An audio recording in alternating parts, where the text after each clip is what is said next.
Welcome to Put Your Numbers to Work podcast. I'm your host, Stephen King, President and CEO of GrowthForce, and I'm excited today to be joined by a longtime friend, a colleague that I've worked with forever, the founder and co-founder of Donor Voice and the author of Retention Fundraising, the new art and science of keeping your donors for life. For 15 years, he's been one of the best fundraising blogs that I've ever read, The Agitator, which I love because it's really practical hands-on experience. But I know Roger from his days as president of Craver Matthews Smith, when I was the CFO and director of development for Amnesty International, where he helped us grow from $6 million to $18 million in revenue in a year and a half. And I'm excited to have one of the legends in the fundraising business on the progressive side and from Washington, D.C., now living up on the Cape, my friend Roger Craver. Welcome, Roger. Oh, Steve, it's good to see you. It's good to be back with you. It's terrific. Thank you. So long. One of the benefits here of coronavirus time is getting to connections, right? With some old friends. It sure is. Sure is.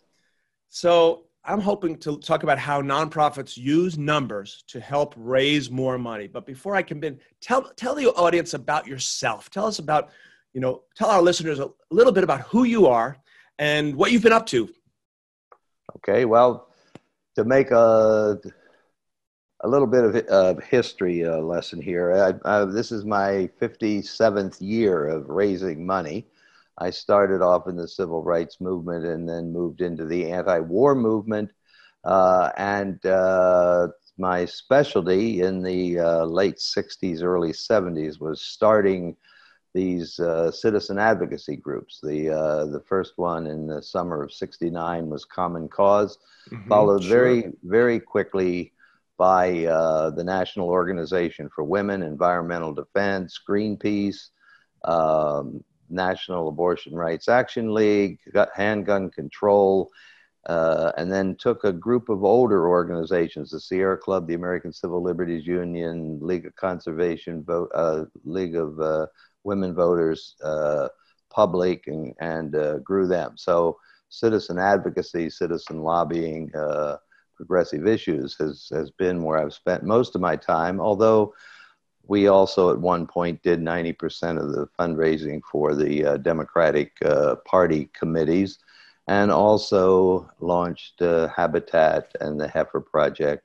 and some other compassionate cause organizations. So lots of water under this bridge. Where would we be without all those organizations? They're important organizations, and they're more important now than ever. Mm-hmm. Yeah, I remember one of the things that I was one of the beneficiaries of being a client of Craver Matthews Smith or CMS was you introducing me to, Morris Dees and staying at his house at the Southern Poverty Law Center and the directors of development and CFOs of Greenpeace and Environmental Defense Fund and all the organizations on the left, because you helped bring us together to work together. I was 29 when I became the CFO, and listening to those peer groups really helped me. So thank you for that.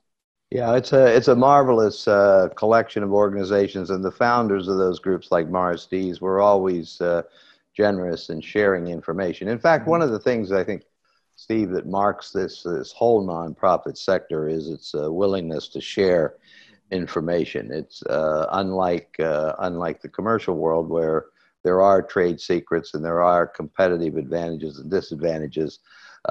Competition is viewed a bit differently in this space. It's the exact opposite, right? I mean, you have all, we work a lot with the Fort Bend Women's Shelter, and they bring together all the coalition of all the women's groups in City of Houston, because we need the entire spectrum to solve the problem. Yeah. That's right. That's right. So you've been a guru for fundraising for 35 years, and I'm real excited to share. What are some of the secrets of fundraising success?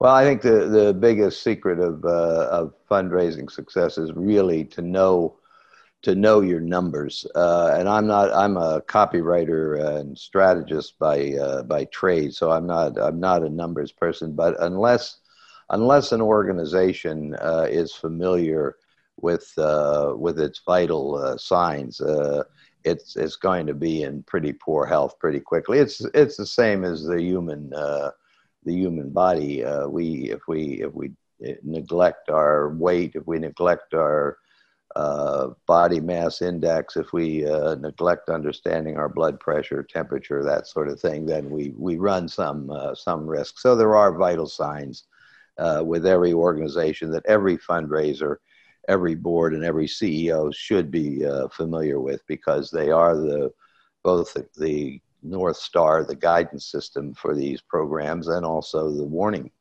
alert system. If something's going wrong, you can see it in advance. What are those numbers? What are the things you want to have your fingers on?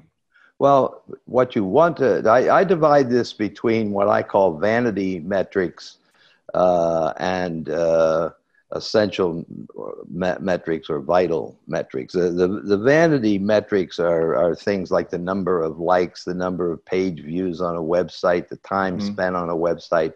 All of those are pretty irrelevant. And they don't make a difference in the life of an organization or the health of an organization. What is a metric that matters is any metric that you are going to act on. For example, the retention rate of an organization. That is the way an organization holds on to its new donors is very important, because most organizations nationally in the United States lose 75% of their first year members by the end of that first year. Wow. So what that means is that for every 100 new members or donors they're bringing into the organization, 75 are going right out the back door. So that's a lot of time and money that leaks out the bottom of the bucket. So retention rates are a very important essential value metric. Another the reason that's an important metric beyond the immediate finance is it's also a referendum on how the new donor views the organization. If she or he isn't interested enough to continue their giving after the first gift into the second year, then it's a pretty quick sign that the organization is doing something wrong. Right. And so that knowing your retention rate is very important. The retention rates is the most important, right? Because you're spending money to acquire that donor, and you want to make sure that you're trying to get them to get to a second gift, and you do that by giving them an acknowledgement letter within the first week, and then report on what you did with their money. Expand on that, because to me, that's what we see has been such a difference maker. When you can show a donor the tangible result of their gift. The Society of Fundraising Executives says you get a higher average gift and more frequent giving. So, share why that is so important, to report back to how you spent the money and how much it costs to do your work. The donors are never interested, although some will claim differently. They're not interested in being accounting supervisors of your charity. That is, they are really not interested in whether you spend money efficiently. That they just simply assume that you do, or they wouldn't give you money in the first place. But what they do look for is there's sort of an innate mental process that none of us recognize except it occurs. What do you need my money for? And then, did it do any good? So right. when we do research into the reason donors leave an organization, the reason for poor retention, the top reason is that they failed to get an understanding of whether the organization is accomplishing its mission. Meaning, is their gift making a difference? Now, people give for a variety of reasons. Some give because it simply makes them feel happy, which is the predominant reason why people give. Others, it makes them feel proud to have been part of it. Some give for peer group reasons. Well, my friend Steve gave, and therefore I should give too, so I can tell Steve, yeah, I helped the Houston Food Bank. So the donor will read into what you report as being beneficial. So all these communications, whether it's a thank you note or the next appeal, has to be focused on the donor. The donor is the hero, not the organization. So most organizations make a real mistake by using statistics in their communications. We served this many meals. We did this. That is not the thing the donor is looking for. The donor is looking to see if little Jane had her 3 meals that day, or if this family of 4 ever got the food they needed. It is aimed at the donor, and the donor becomes the hero for having delivered that help. So we're talking about the kindness and generosity of donors, and not the organization-centric nature of the nonprofit itself. So,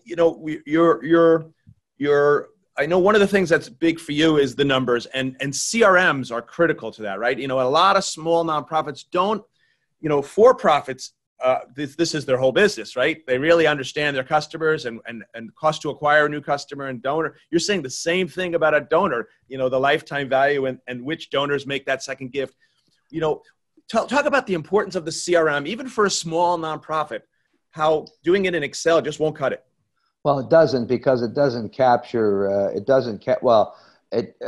Excel sheet can capture anything you want, but a CRM makes it very easy to sort and filter different types of information, assuming the CRM is properly constructed. And to not have one, given the low cost of these things these days, is a real mistake, because the one thing about fundraising, if it's done right, it's highly discriminatory, meaning it focuses in on the people who are the most committed and who give the most money, and that's where you spend the most money and the most effort.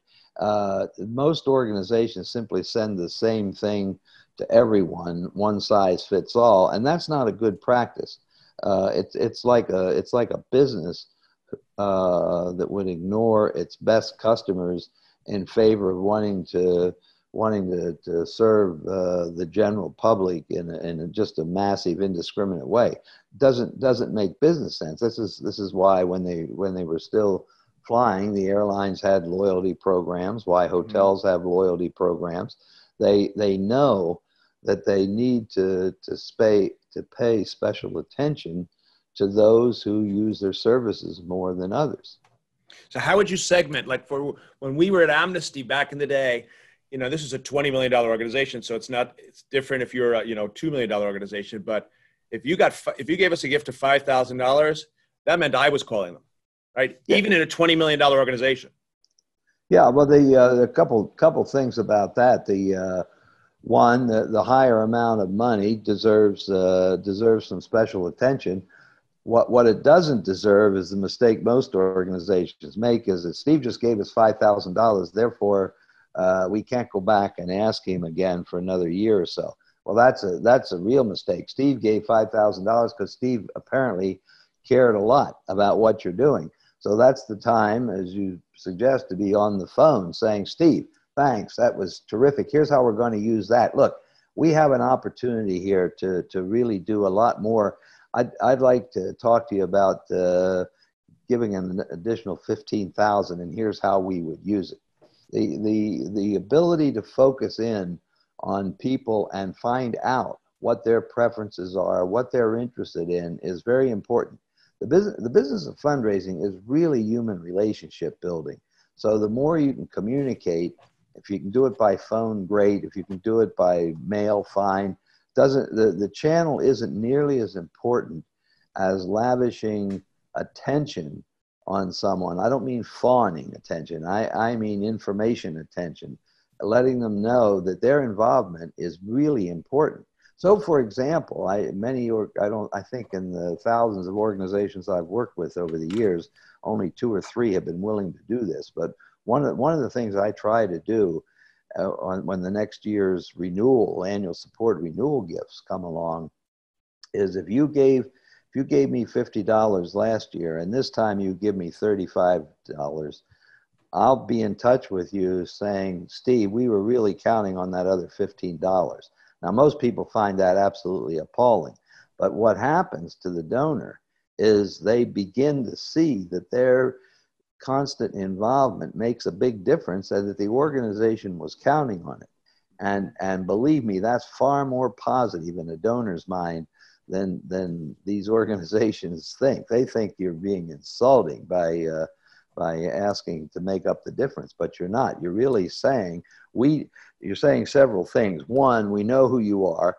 Two, we know what you give.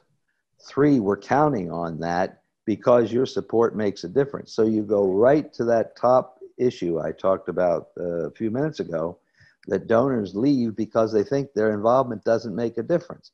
So you've used the word involvement a lot, right? Right. So that's what fundraising, getting your donors involved. Talk about, one of the things I was always impressed with was how important of an emphasis you put on cultivation mailings. Right. The whole, the umbrella for all communication with donors is to offer the donor an experience, an ongoing set of experiences. So requesting money and they're giving money is one experience, but it's not the entire experience.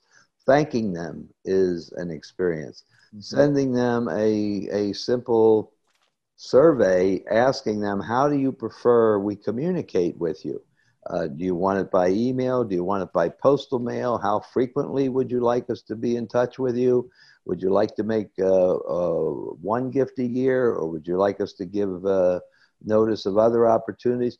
It is amazing what happens when you ask a donor for her or his preferences.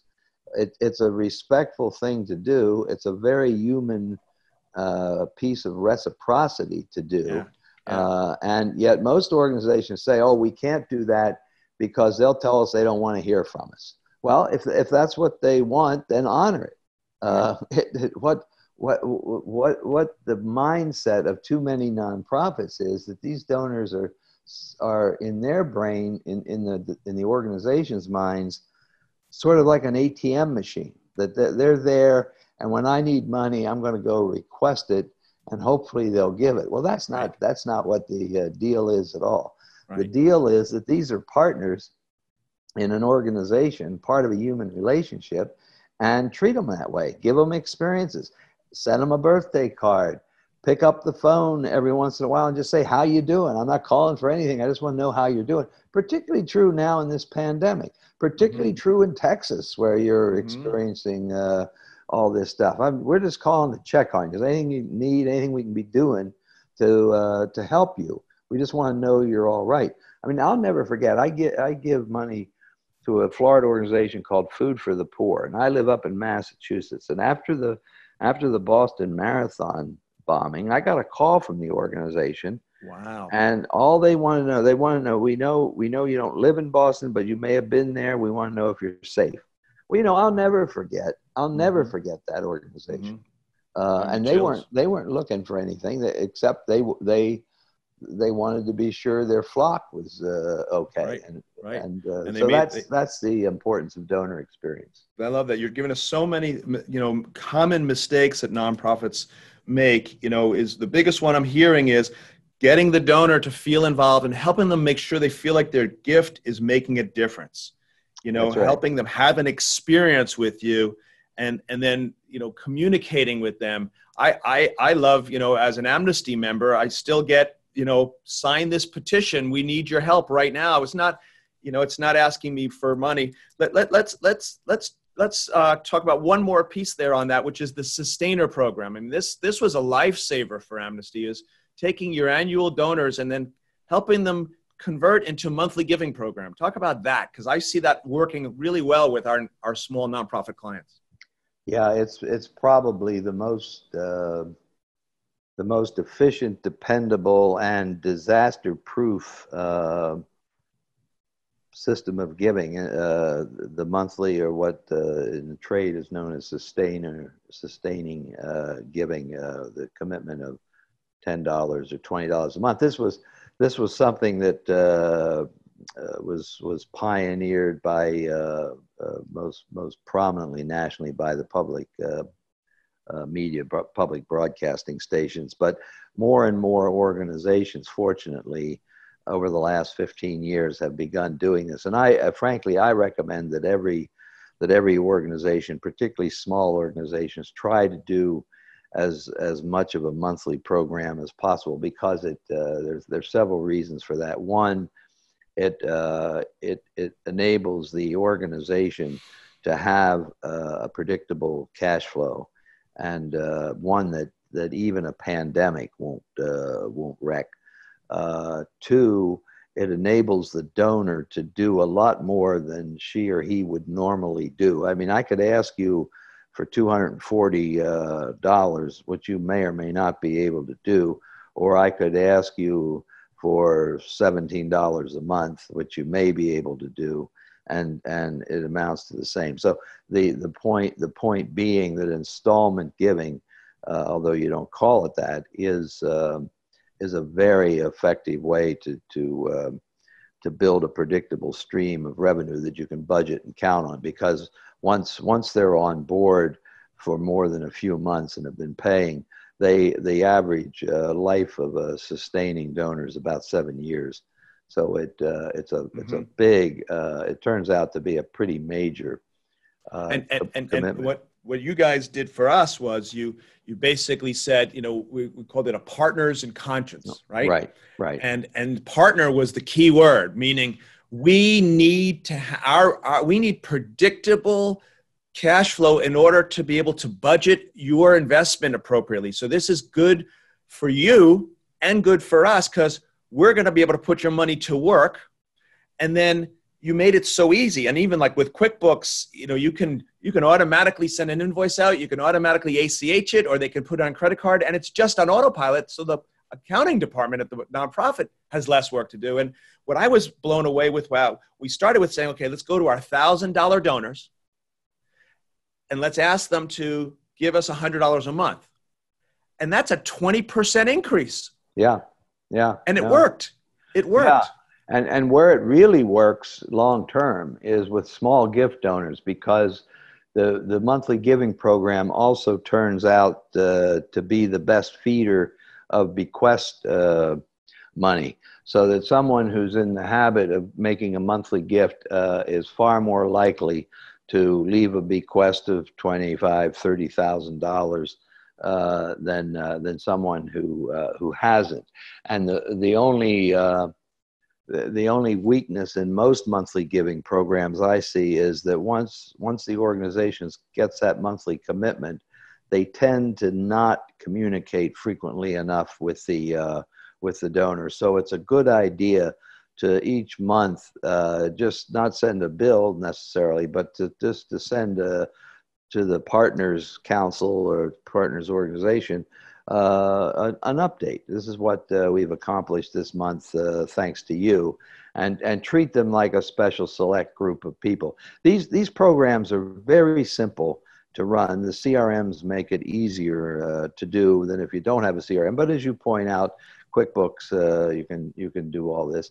The reason I think many organizations don't do this is they think that, well, if we're getting $17 or $10 a month, it's not as good as getting that $25 or $50 gift right now. So you have to be willing to make a little trade-off between short-term and longer-term income. But it's not much of a trade-off in terms of what you're ultimately going to get from people. So we used to say that monthly giving is the Oklahoma land rush of fundraising, which it was. Now many organizations are into it.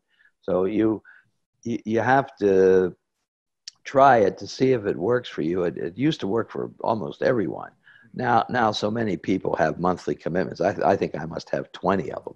So is that your advice to nonprofits? What to do right now is to go to your donors and say, look, here's how we're spending. Here's what your money is doing. Here's the tangible result of your contribution. And we need your help. Yeah. I mean, if it should be the case. It is, at least it is here in Massachusetts and other places I work, that there are an awful lot of new donors coming into these emergency operations, and that's the perfect time to go to a new donor and say, look, this made a world of difference, and would you consider doing $15 or $20 a month, because this is how it will help. I would particularly do that on the new donors who are coming in as a result of this coronavirus emergency. And then I would go from there. I would go to the donors who are small donors but fairly frequent donors, and ask them to make maybe they give 3 times a year, ask them to become monthly donors, and then work your way down the file to the less frequent people. But there's about, as a general rule, Steve, there's somewhere between 15 and 25% of a donor file who will become monthly donors. And if you really promote the program over time, some of the public stations, for example, broadcasting stations, get between 40 and 60% of their donor base now you can budget on a monthly basis. Yeah. Now you can predict it. Well, this has really been outstanding. I'm so excited to have the opportunity. It's funny how we got reconnected. When we shut down, I cleaned out my attic and pulled out the archives and just said, they wanted to do a history of GrowthForce video. So I just started looking for stuff. And I found an email from Janice Christensen, who was, when I was the CFO and Director of Development, was the National Director of Campaigns for Amnesty. And I just went on to LinkedIn and said, Janice, how are you? It's me, Steve. Remember 30 years ago? And she's like, yeah. And then we got to talk. She's like, I married Roger. I'm like, human rights work and fundraising came together. So, it was really a blessing. And I couldn't be, more thrilled to have had you on the show and to share your wealth of knowledge. Well, Steve, I'm so proud of not only what you did for Amnesty, but what you've done with this company, because this is you're offering a service, and this is not a commercial plug, although I'm happy to make a commercial plug. What you're doing for nonprofits is really really important, and I'm so happy that we've rediscovered and reconnected, because I'm going to do, whether you like it or not, some missionary work on your behalf, because I think this is extraordinarily important. Well, Janice has already sent us to the Center Against Torture, so we appreciate that very much. And I love your agitator. It's agitator.thedonorvoice.com. It comes out 3-4 times a week, and it's real practical experience. I've already sent it to a bunch of clients. Tell us, how do people reach you if they want to ask more questions? Or you can just send me an email to roger@theagitator.net, and that will get me, and I'll answer your questions. And also on the website, the agitator.thedonorvoice.com, there's an archive, and it's organized by subject matter.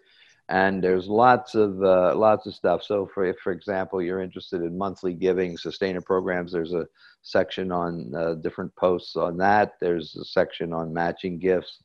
There's a section on what to do in a disaster. So lots of stuff over 15 years that we've assembled, and most of it is empirical, meaning we don't publish the stuff unless there's some scientific basis for it. And you've had enough data and enough large organizations and enough decades of experience to be a voice that everybody should listen to. Well, Roger, thanks for taking the time to come on, put your numbers to work, and to everyone else, we'll see you next time.